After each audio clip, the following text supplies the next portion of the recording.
I grew up watching the Teenage Mutant Ninja Turtles. I think the animated series came out in 1987 when I was 5 years old, and then the live action movie came out in 1990. I was 8, and so it was like perfectly geared towards someone my age, and I loved it.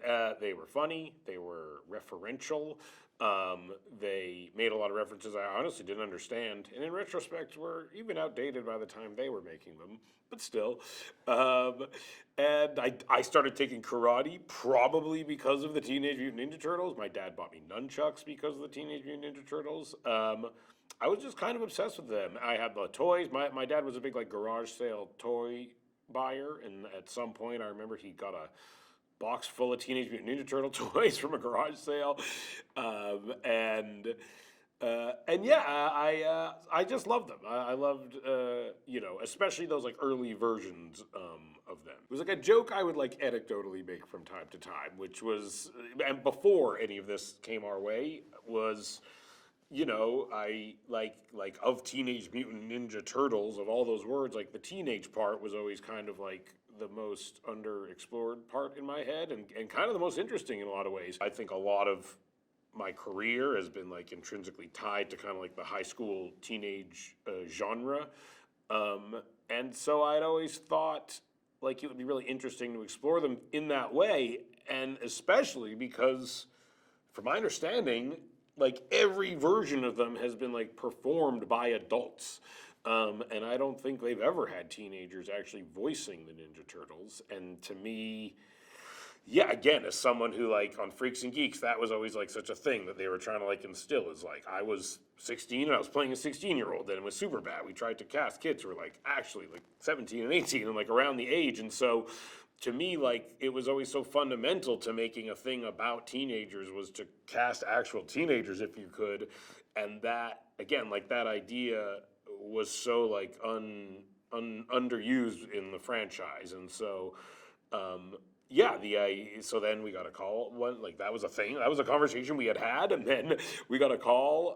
I've known Brian Robbins forever, who runs Paramount and Nickelodeon, and they were like, "Would you guys be interested in Teenage Mutant Ninja Turtles?" And I was like, "Yes." Like if we can kind of approach it through this like teenage lens, like that would be our pitch. Would be to kind of really lean into like a coming of age kind of version of it. The story essentially is that we meet the Ninja Turtles and they have been mutated from turtles into kind of turtle humanoid creatures at a young age, and they have a dad who's a rat creature who has raised them, who was a rat. And yeah, when we find them, they live in the sewers because their father has like instilled in them that like humanity will never accept them and will hate them, and that they're like monsters basically. And he's taught them like martial arts to defend themselves from humans who Splinter, their dad, thinks are evil. But being normal teenagers, they just want to be normal teenagers, and they want to do normal teenage things, and they absorb pop culture, and so they want to like do the stuff that normal teenagers do, and they long for like acceptance and like a normal life, you know? And then they, through meeting this high school girl, April O'Neil, kind of get this idea that if they like stop this criminal Superfly who's kind of terrorizing the city, maybe that'll be a thing that like proves to people that they're good and that they should be accepted. So it's like a very personal motivation for them to take on this like big giant like villain basically. We wanted there to be tons of mutants in it. And when I was a kid, I collected the toys and I loved them. And it was one of the things in the cartoon that they always had so much of. There were so many mutants, and there was Mondo Gecko and Ray Fillet and Scumbug and all these characters that existed in toy form a lot in my childhood when I remember them, and they would pop up like from time to time on the cartoon, but never were in like the movies as I saw them. To me, like there was this huge well of mutant characters that were kind of underutilized, and also, you know, I think we were just also trying to like really come up with ideas that hadn't been done before. And this idea of kind of like bringing it to this like monster movie type place was really fun and exciting, and kind of like a cool convergence like of these worlds of like mutants and humans, and to kind of like we were just like, how do you make that collide in like as fantastic a way as possible, you know? When you're creating a new villain, especially for the first movie, it can be a good way to separate yourself instantly from the other versions of Ninja Turtles. But it is inspired by a villain that is in the original animated series. But this idea of kind of like building out our own mythology a little bit and instantly kind of saying like it's not exactly the version of this that has existed in previous versions, and we're trying to contribute and come up with new like things to it. That was a fun idea to us, but it's also directly inspired and built off of things that if you're a fan of Ninja Turtles, you like instantly will recognize. And so to us, that was like a cool way in. My first desire was to have the kids record at the same time. And that was like a thought I had, was like, we should just try to have them all in there together. And it was going fine, I remember, the first day. And then I remember, like, we took a break and we were in the recording studio, and they were all in the recording studio we were in. They had like this tiny little banquette, like a little tiny booth, like a restaurant booth. And they were all four of them like crammed into this booth, and they were just like, bah, bah, bah, bah, oh, you did this shot, oh yeah, bah, bah, bah, bah, bah. That's what you like, you eat that, oh my God, gross, eat that.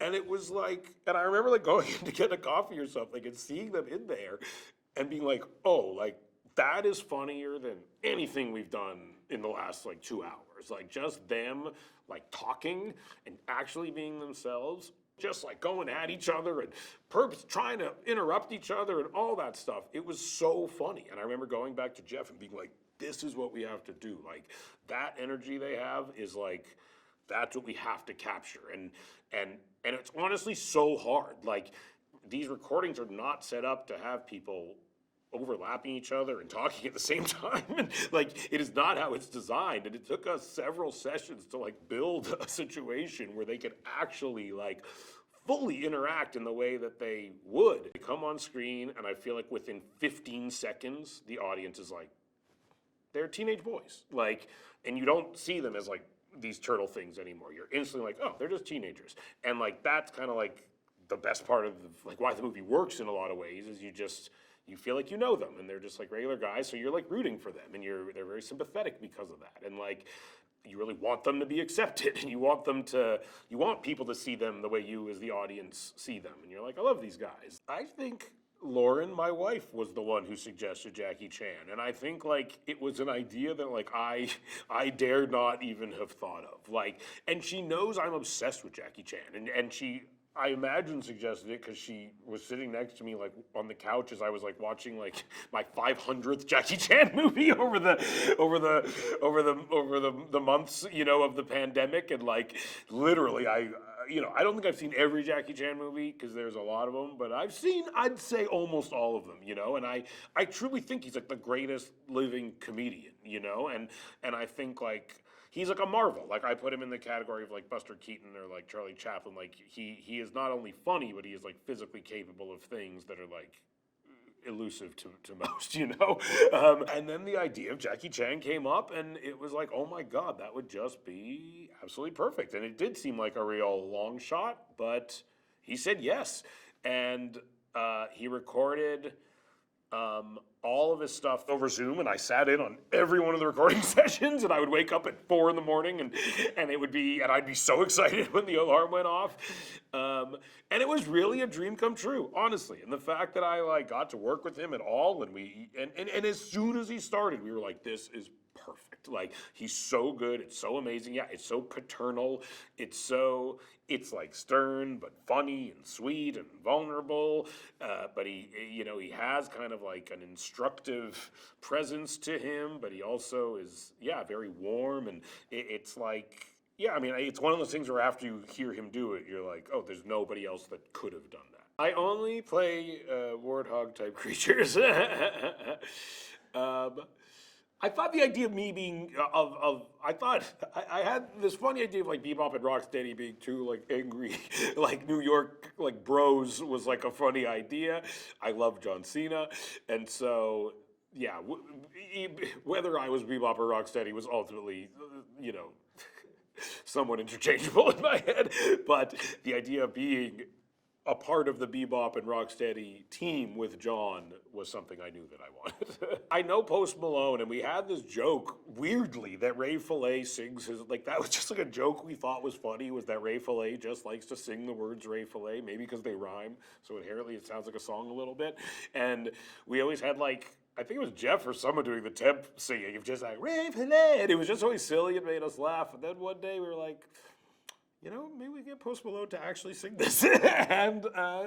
And he said yes, and it was a really fun recording session. I think actually in the cartoons, Leatherhead is like a New Orleans, like alligator, but we made we remade Leatherhead into a Australian crocodile, I think, which was just funny to me. And I inherently, honestly think Australian accents are funny. Big, that's where I stand on that. And I'm good friends with Rose and think she's hilarious. And also just the idea of Rose being that big funny crocodile creature was just super funny to me, honestly. We were aiming for a movie that everyone would like, and that was really something that this seemed like a good opportunity to do, was make something that, like, I loved as a 41-year-old man with no children, and that, you know, that the other people involved, Evan, you know, a 40-year-old guy with two kids, and the other writers of the movie, and you know, people on the movie, and everyone was making a movie that they wanted to love, and we were all such different people that we kind of had this attitude that, like, if we all love this, and we're all passionate about this, we're all clear about what we think is good and bad, and we're all really bringing our voices to this, then hopefully we'll come up with a thing that, like, everyone can passionately love and respond to, you know?